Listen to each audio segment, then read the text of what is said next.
notes. Before we get started with this episode, I want to give a little bit of an intro. Kathleen and I here are going to be discussing the possibility of me having a method error pregnancy. I'm not actually going to tell you whether or not I am pregnant until the end of the episode. So please listen in. But we decided to record this episode because this is something that I think a lot of you listening either have been through or are maybe afraid of going through this exact scenario. And so I think it's really important to hear these kind of conversations happen and to have solidarity in some of the feelings that I experienced in this situation. So here you go. Hey there, welcome to Charting Toward Intimacy, where we're expanding the natural family planning conversation. I'm your host, Ellen Holloway. All right, we are back with another NFP in Real Life episode with Kathleen. Hello, everybody. Hello, All Ellen. right.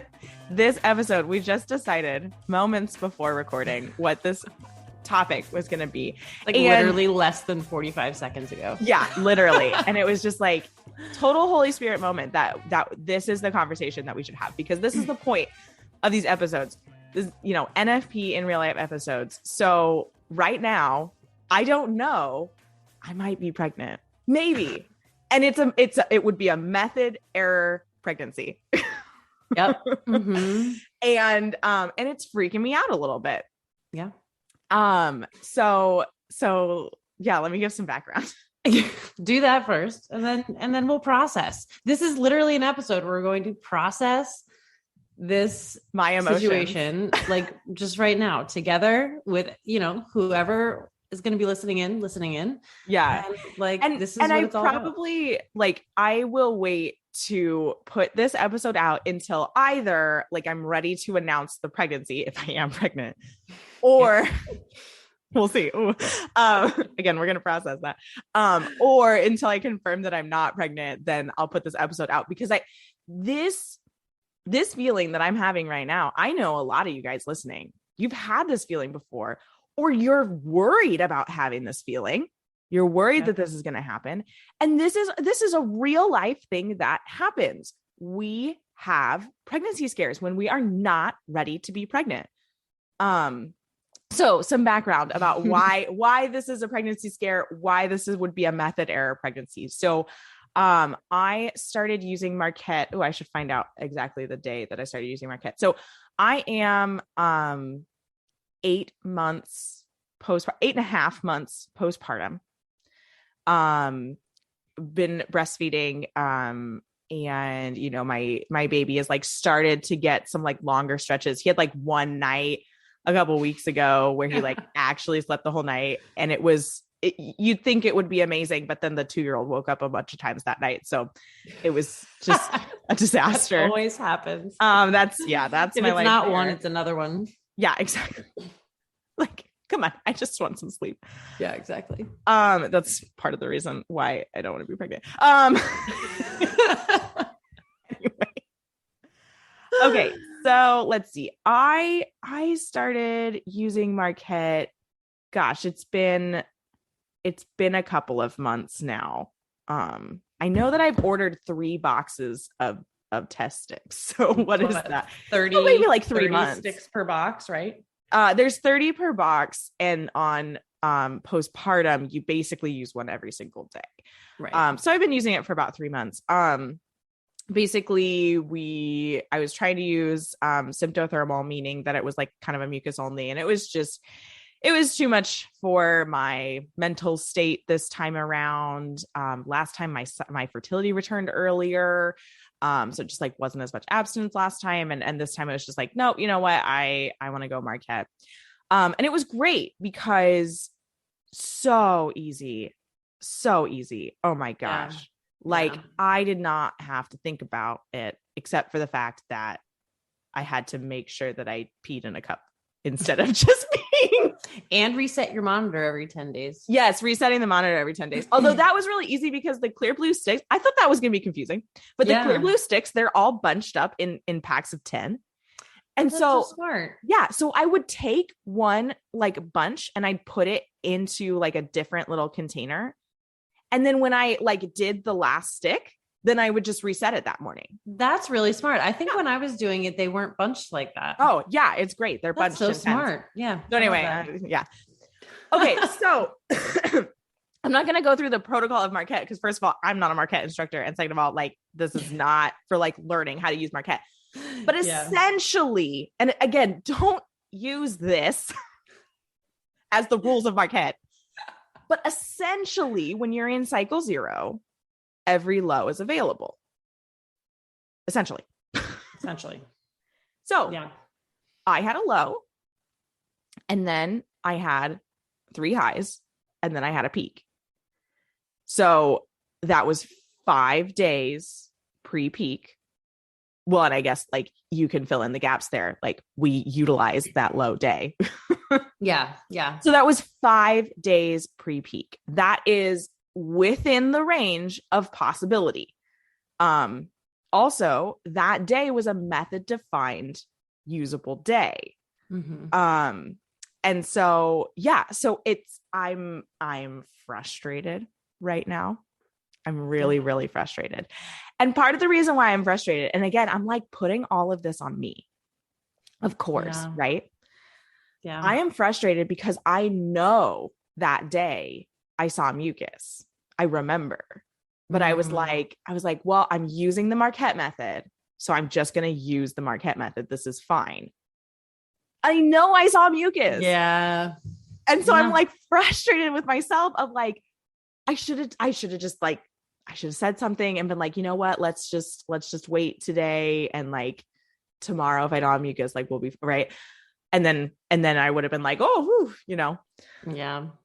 The other reason, so like, I think a lot of you listening are probably like, this is your first ovulation. Like that's not all that common, all that kind of stuff. So let me give you more background as to why I think I might be pregnant.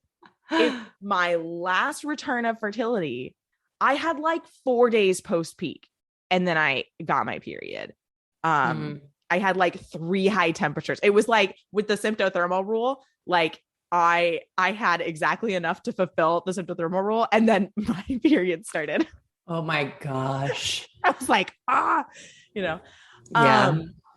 So I am at 6 days post peak, 7 post the first peak. Cause there was like 2 days of LH peak. Right. And so this is a much stronger ovulation than I've ever had in return to fertility. Now I've only had one experience of return to fertility. Right. But I mean, typically, you know, your past is indicative of your future as far as your body goes. I don't know, maybe I'm in kind of like a healthier state now. And so I have stronger ovulation. Maybe the fact that my return to fertility is a couple of months later. It was at 5 months with my first, and this is at 8 months. I don't know. But either way, regardless of the reason, I am freaking out because I don't want to be pregnant. I don't want to be pregnant. I really, really don't. And of course, we would welcome the child. Like there's no question of what would happen to this child. They would be welcomed into this family, like with so open arms, and everybody would be so excited and all of that. My goodness, I'm starting to get emotional. Maybe you are pregnant. I'm like feeling it. Yeah, maybe I am pregnant. Oh, no. But I mean, my husband and I had talked about it before that, like, I wanted to try to wait a little bit longer in between the baby that we have right now, my son, and like a next baby. So my daughter and my son are 2 years apart. Mm-hmm. And we were like, you know, I'm feeling really overwhelmed right now with these 2 kids. Like, my daughter is very needy. She is 2.5. She is needy. Yeah. They are needy at that age. I've got one needy. Too. And so I was, you know, we were just like, wow, maybe giving it maybe like 2.5 years or maybe 3 years in between the two, just to kind of like give myself a break. Cause I'm home with the kids and it's just been a lot, with my personality and all of that. And so, yeah, so I'm just like, I would be looking at roughly like 18 months, 17, well, like 17 months between the two pregnancies. Mm-hmm. And I mean, between the two babies. Between the two babies, yeah. And that's just, that's so soon. Yeah. I mean, my oldest two are 18 months apart. And I remember it feeling like a lot. I mean, I think though, because I was going from 1 to 2 and not 2 to 3, I do remember feeling like that guilt of like, I mean, yeah, it was also just like we were using Creighton at the time, and that was like, it was just not a good method for us. And so we really didn't know what we were doing. And so, you know, there was that same panic. But then also that guilt of like, this is the only child, like I have this experience of like mothering and pregnancy and all this sort of stuff with only this child. Like it was like a really special bond. And I felt almost guilty, like going through it again with a new child so quickly, like, and so soon.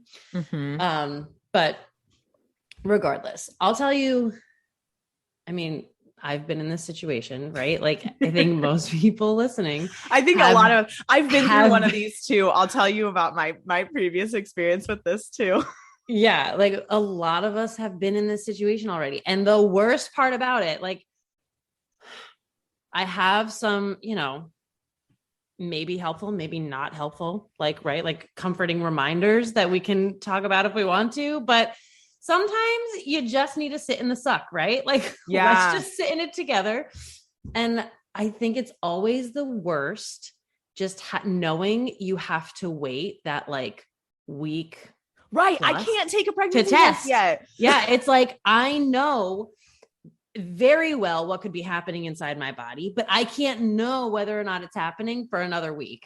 Yeah. And also like, the pregnancy tests that I have in my bedside drawer, they're expired. I'm still definitely going to use them, but like, I'm also not going to trust them. That is, so you're going out and buying new ones regardless. Yeah. I mean, like, unless it's like if it's positive, then I'll probably trust that. So I don't know. A friend one time in my life, one time who got a false positive. Really? Oh yeah. Was it on an expired pregnancy test? It was not expired because I bought it for her. Oh, but I don't buy expired pregnancy tests. It was not expired, but it was a blue dye one. Oh, and I hear that the blue dye is less reliable than the red dye. I've heard that too. I think it might have been like clear blue. It might have been a clear blue. Yeah. But it was the only time I've ever heard. Yeah. I don't know why either, but it was the only time I've ever heard of a false positive happening. I think my expired pregnancy tests are red dye pregnancy tests. So. Okay. Then I'd say but we'll see. We'll see if I don't know, like maybe I'll get my period today. And like we're recording this episode and then I'm going to get my period and then I'm going to like put this episode out in a week or two. And but here's the thing. The point of this episode is not like Ellen is possibly pregnant. No. Like the point of this episode is, hey, we're all in this. Like we've all been in these situations and like, yeah, like this is like, I'm like honestly thinking of this episode as just like a bunch of women sitting around having coffee and talking someone through a really hard time. You know what I mean? And like, not that it's like a really, really hard time, but this is like a communal episode where we can all just be like, girl, been there.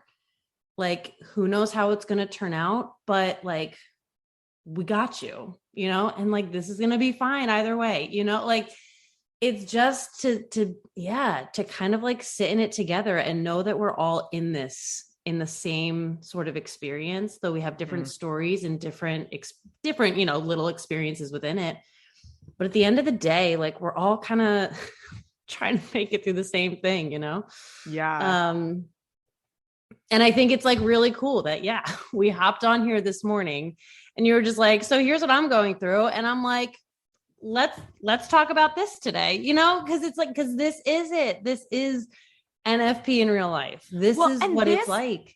This is why I really encourage all of you to find at least one other person who practices NFP. Yeah. For when you get in these kinds of situations, because I'm going to be honest. Like I wasn't even sure if I was going to share this with Kathleen because I'm just like, I'm feeling like it's my fault. I'm feeling like, I told you guys about like the mucus. I'm feeling like that's my fault. I'm feeling like the fact that we used Marquette, that's my fault too. Like I'm the one who suggested that. Like I'm just feeling like it's all on me right now, which is irrational. Yeah, it is. Number one. First of all, right. And it's funny because I can see that from an objective place, but that's not how I feel. Subjectively, I still feel like this is all my fault. And just that, like, I don't know. Yeah, just a lot of blah, right? Yeah, a lot of blah. But I wasn't sure if I was going to share this with Kathleen, and then I just ended up doing. Like, I don't know. We were just chatting about what was going on in our lives and your outie belly button and frustrations with that, right? My 34-week outie belly button. And so I was like, you know what? I'm going to share this because, I need some solidarity here, and I'm feeling stressed, and I can only talk to my husband about it so much because he doesn't know what it's like to be pregnant, and Kathleen's pregnant right now. Like, yeah. And she's over being pregnant. So she knows what it's like. Can I tell you my additional fear with this pregnancy? And this is incredibly irrational. Let me just throw this out here to everybody. Preface that. So I love twins. I think twins are the coolest thing. Identical twins. I mean, fraternal twins, sure, too. But like, I think identical twins are so cool. I have been surrounded by twins my entire life. My preschool class had 2 sets of twins in it. My 8th grade graduating class of 12 people in the school that I had, my 8th grade graduating class of 12 people had 3 sets of twins. Half the class was twins. That is so funny. Mm-hmm. I've had twins like all throughout my life. And I think they're so cool. And I've like read so many articles about just like the nature versus nurture thing, and like twins that were raised apart and then they end up doing like the same job. Wow. Or like twins who have married like one twin I've married, seen right? those. And then they have kids and their kids look like siblings, and like genetically they like kind of are siblings, but they're cousins. That's so funny. So I'm fascinated by twins. I just always have been. And people have always like, they've told me my whole life, like this fascination that I have with twins, they're like, you're going to have twins at some point, right? They've just told me that, right? The day that I ovulated, not the day, I don't know, like it's always within a range, but the like peak day, that day that I got a peak, I had not 1, but 2 instances of a double egg yolk when I was making eggs. Oh my gosh, you did. You told me about that. I told you about that. Yeah, I did. Which, okay, again, this is totally irrational, you guys. This is the things that are going through my brain right now, right? But they're like those little, like, I know exactly what you mean, because there's no, like, this could be just total coincidence. It could mean absolutely nothing. And is something that most likely does. Yeah. But at the same time, you see them as like little, like, like, so hey there from God, right? Like a little like twins right now, like a little preparation signs from God to be like, hey, just remember this, right? Like, just And again, I see you, like, Ellen. Like in a couple of weeks, you could be listening to this episode and maybe you listened at the beginning and there's this preface of like, hey guys, I'm not actually pregnant. This was irrational. These were all of my irrational fears and blah, blah, blah. Or you could have had a preface and you're like, oh man, she's pregnant and she has twins. Like, That's so funny though. So anyway, so all of my like fear that I am pregnant, I am also convinced that if I am pregnant with twins. Like I am convinced of that fact. That's so funny. And so that's like just creating this like bigger like fear of 9 months from now, or I don't know, with twins, right? Like 7.5 months from now. Yeah. No, exactly. That that our family they would double the number of kids that we have would double. Right. Yeah. And so, yeah, I am totally wrecked by this right now. And it's scaring me a little bit. And then also, like, there's just things going on in my body. I'm having like weird cramping stuff, which, like, for me, that could be, oh, I'm pregnant, or that could be, oh, hey, I'm gonna get my period today. So I'm just like, what is happening? I know. And you like start looking into like every little sensation and feeling, and like, it all goes right to your head. Oh, and my milk supply has just tanked the past couple of days. I was going to say, and how long the past couple of days? Like, I would say since Monday, and we're recording this on a Saturday. Yeah. So it's not quite a week. Yeah. But my milk has tanked. Now, that could be because my body is working really hard right now. It just ovulated, and now it's getting ready to, shed the uterine lining. That absolutely could be the reason why my that's what I was just going to say. Milk has tanked.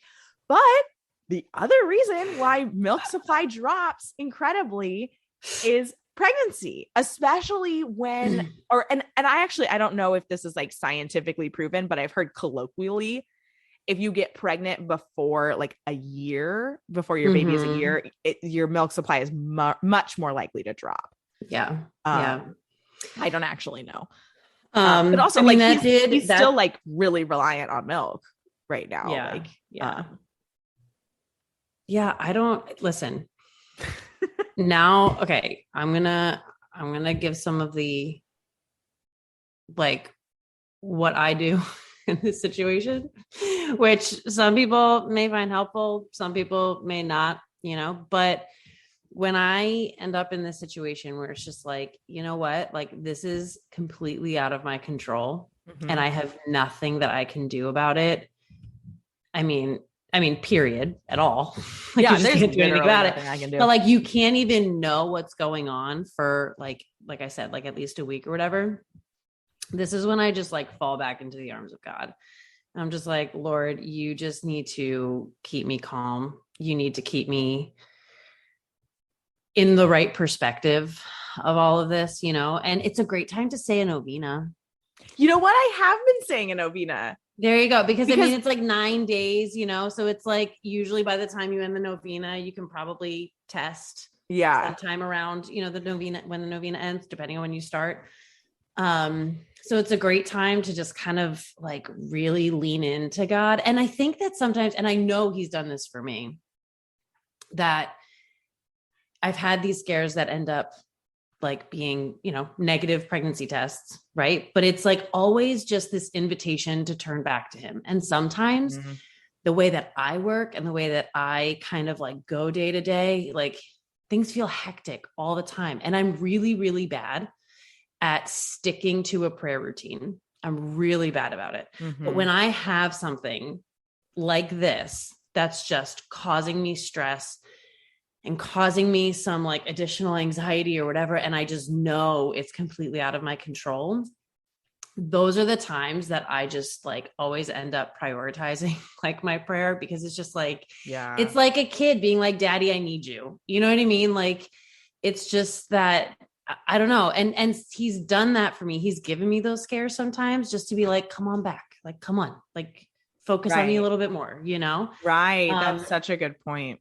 Yeah. So that sometimes, well, and he'll do this too. Like, he'll give us pregnancies to also do the exact same thing. Exactly. To say turn back. And so you're so spot on that regardless of the outcome of what is going on here, like God is telling me, I need you to turn back to me. I need you to trust me. And again, objectively, I know everything's going to be fine. My last pregnancy was very healthy. My delivery was really, really smooth. Like I recovered so quickly. Like it was a dream. I was in the hospital for like 4 hours and then I had the baby. Like it was, it was like as good as you can get, right? Like we got to go home a day early from the hospital. Like, it was great. My body is totally healthy right now. I would be able to do this. Yeah.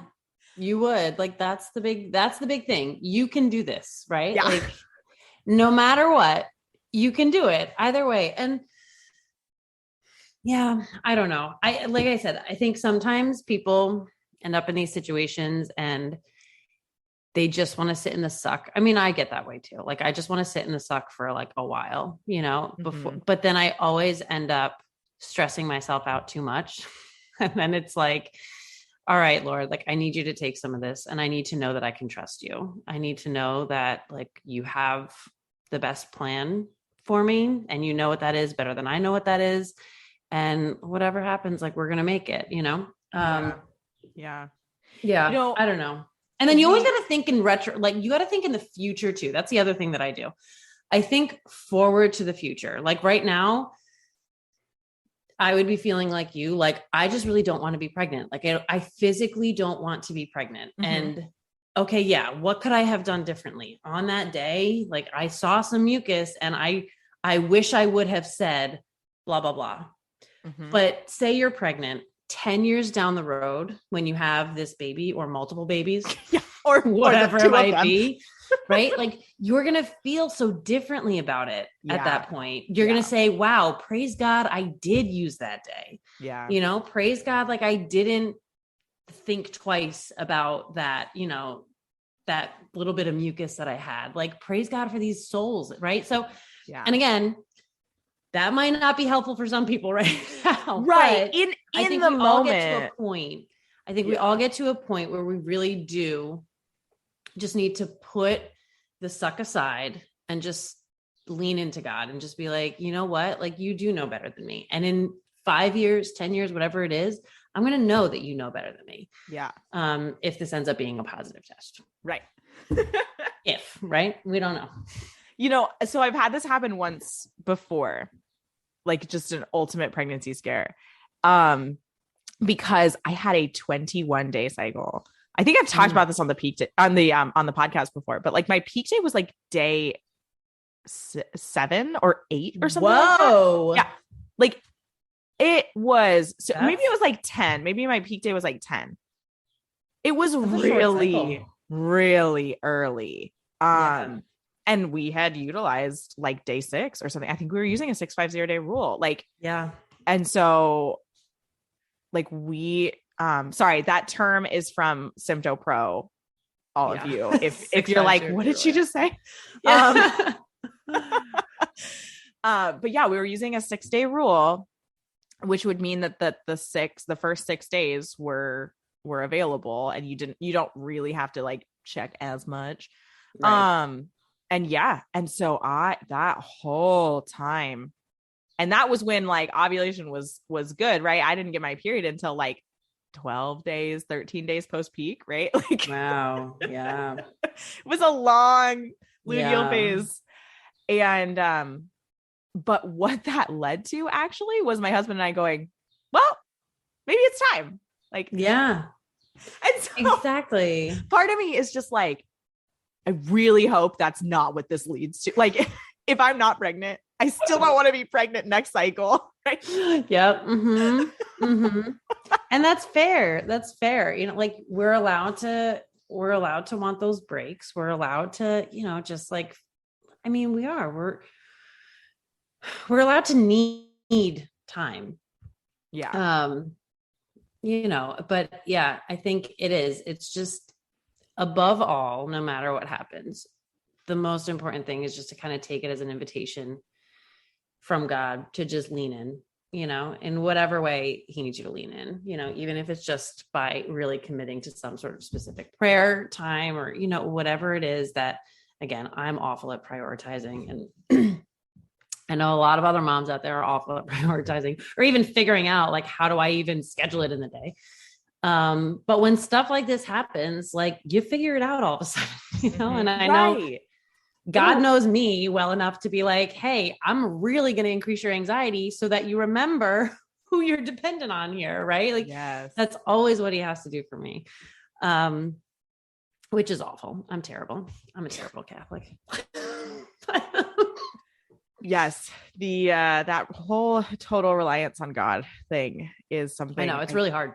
it's hard. hard. It is really, really hard. Yeah. But it's in times like this that it's so good for me and so comforting, you know, and that's what I'm saying. Like it takes these situations and these instances for me to be like, wow, Lord, like, thank you so much for it's like, I can't fathom living my life without a faith in times like these. Yeah.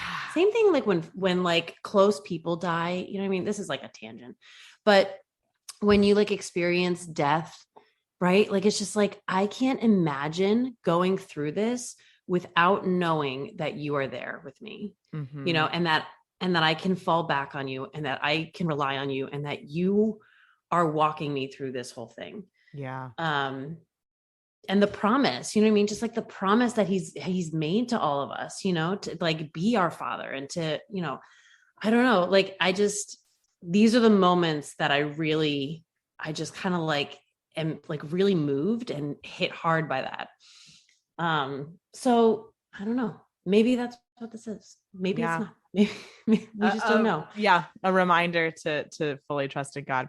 All right. Well, I think we've chatted for the entirety of this episode. I'm going to append an intro onto this one way or another in a couple of days. And then actually, I think you should make it at the end. Don't tell people in the very beginning. You got to tell people at the end of the episode what the result of that test is, because oh yeah, you can't do it at the beginning. Don't do it. Okay, that's a great idea. All right, so you'll find out in moments.